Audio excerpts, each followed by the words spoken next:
पहिला यो इन्स्टाग्रामको भिडियो हेर्नुहोस् त्यसपछि यसको फनी कमेन्ट्स पढ्नेछौँ लेट्स गो भात मिठो भुटेको मेसेज गर्छौ भने गर माया नत्र म त सुतेको सुरु गरौँ 2 वर्ष अगाडि गरेको मेसेजको अहिलेसम्म रिप्लाई आएको छैन अझै गर कोसँग सुतेको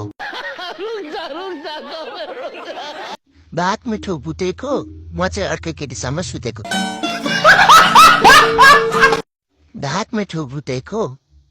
मिठो भुटेको मम्मीको गाली सुनेर म त उठेको